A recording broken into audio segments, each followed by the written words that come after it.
주면 안 되죠.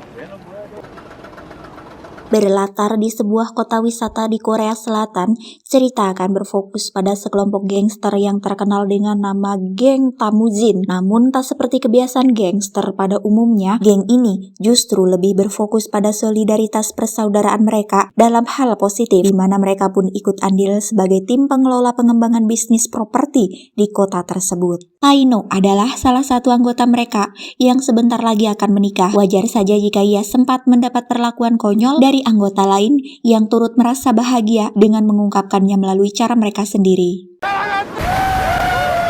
Di waktu bersamaan terdengar sebuah informasi mengejutkan di mana salah satu fasilitas hiburan yang mereka kelola sedang dijadikan pesta obat-obatan terlarang. Hal itu sontak membuat dua petinggi Tamujin bernama Kim dan Park mendatangi TKP dengan kesal.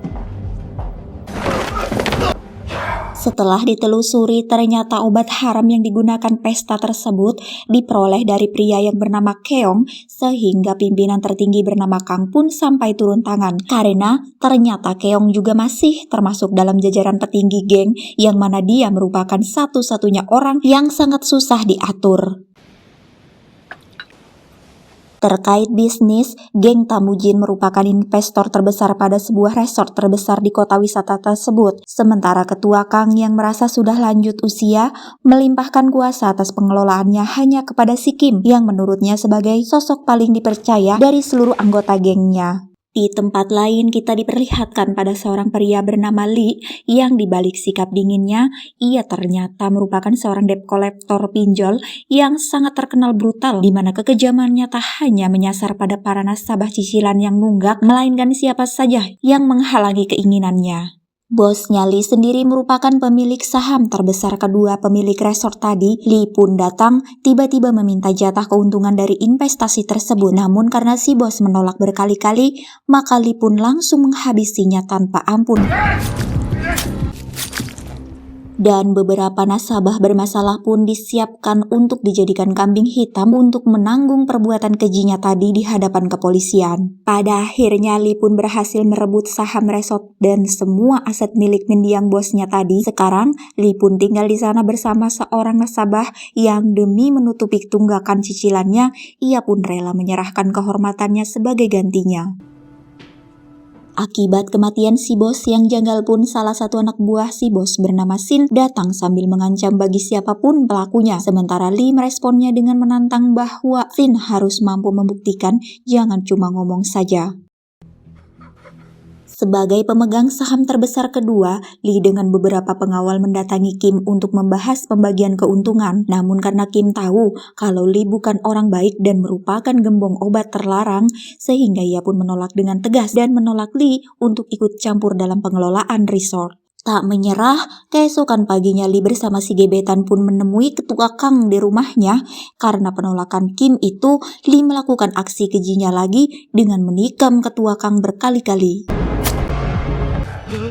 Selanjutnya kali ini si gebetanlah yang dijadikan kambing hitam atas aksi brutalnya barusan. Ketua Kang akhirnya meregang nyawa saat dalam pertolongan medis, sehingga Kim pun begitu marah atas kematian beliau. Apalagi setelah kepolisian menetapkan wanita tadi sebagai pelakunya, yang menurutnya hal tersebut tak masuk akal.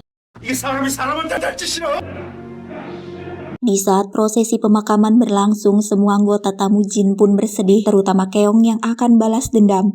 Tapi ternyata Kim sudah punya rencana yang jitu, di mana ia menugaskan Paino dan tim untuk menculik anak buah Lee untuk diinterogasi. Sementara Park mendapat informasi soal waktu dan lokasi di mana Lee akan melakukan transaksi obat terlarang, yang dengan ini geng Tamujin bisa memanfaatkan pihak kepolisian untuk menangkap Lee, mengingat sejauh ini belum ada bukti kuat tentang keterlibatan langsung Lee pada kasus pembunuhan.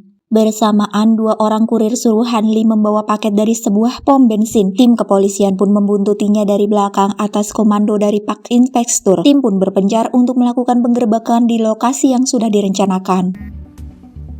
Namun sungguh disayangkan di momen ini, Lee berhasil membuat tim kepolisian terjebak karena tas yang dibawa dua kurir tadi hanya berisi paketan kopi dan sembako, sedangkan paket narkoba yang asli justru mereka titipkan pada seorang wanita di pom bensin tadi. 맞습니다. Di sisi lain, Keong tak mengira kejadiannya akan seperti ini, sehingga ia pun mengerahkan seluruh anggotanya untuk melanjutkan rencana B. Namun sebelum memulai aksinya, justru pasukan Lee menyerang lebih dulu markas mereka, di mana kejadian serupa pun menyerang pasukan Paino di tempat lain. Keong pun akhirnya terluka hingga kondisinya sangat kritis. Ternyata usut punya usut, penyerangan ia dan anak buahnya berasal dari sesama petinggi geng Tamujin, sebut saja si Rizky, yang karena berambisi untuk berada di puncak pimpinan, maka Keong yang masih saudara satu geng pun dihabisinya juga. Di saat yang sama, Kim pun didatangi utusan Lee yang langsung menyerang Kim secara brutal. Bahkan Park yang berusaha melindunginya pun terkena sajam. 3 bulan kemudian, setelah peristiwa pembantaian geng Tamujin, Kim kembali muncul dalam kondisi yang sudah pulih, sama dengan Park yang terlihat menjemput Kim untuk melanjutkan misinya yang sempat tertunda. Dan selama ini Pak Inspektur selalu berusaha mencari keterlibatan atas 2 kasus pembunuhan terakhir.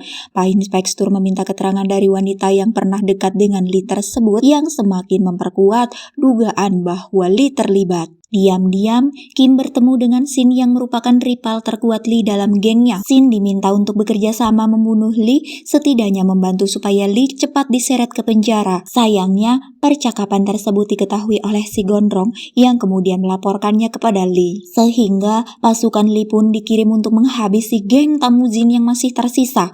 Namun, rupanya Park sudah menaruh curiga akan hal tersebut, sehingga dipersiapkanlah sebuah jebakan maut, sehingga pasukan Lee berhasil masuk ke dalam jebakan tersebut. Sementara itu, Kim mendatangi si Rizky hingga terungkaplah bahwa memang ia kalap karena nafsu serakah, yang pada akhirnya ia pun harus menelan akibatnya, sehingga ia pun dihabisi malam itu juga. Nafsu serakah pun ada pada Shin, berawal dari informasi yang dibocorkan si Gondrong. Shin memutuskan untuk menjadikan Kim dan Lee target yang sama-sama harus dihabisi. Tanpa sadar mereka sedang diawasi oleh Paino yang terus mengikuti untuk menghabisi mereka berdua. Sampai di sini kita diperlihatkan bahwa pihak kepolisian sudah kewalahan sampai-sampai Pak Inspektur harus mengeluarkan surat perintah palsu untuk menangkap Lee. Namun di sisi lain, Lee menganggap bahwa rencana Pak Inspektur untuk mengaburkan dirinya bukan cara yang tepat, di mana perjalanan mereka dihentikan oleh Kim dan geng Tamujin yang ingin memastikan kebenaran surat penangkapan tersebut, sehingga sebuah ancaman Pak Inspektur pun membuat Kim akhirnya memberi kesempatan untuk mereka melanjutkan perjalanan. Namun tanpa diduga, Lee justru mengambil keputusan yang salah. Lee ingin membuktikan dirinya bukanlah seorang pengecut yang walau hanya seorang diri dan kondisi yang sudah terluka, ia pun yakin untuk menguji dirinya. Satu persatu anggota geng Tamujin berjatuhan, tapi sebuah kesalahan besar ketika Lee tetap dengan semua ambisinya, karena dengan kondisi seperti itu tentu saja akan sangat mudah bagi Kim untuk menghabisinya. Pak Inspektur yang penasaran pun bertanya kenapa dia tega melakukan semua ini. Kim pun menjawab bahwa dia sudah mati rasa dan sisi kemanusiaannya sudah lama mati bersama mereka-mereka yang telah binasa oleh kebrutalan Lee.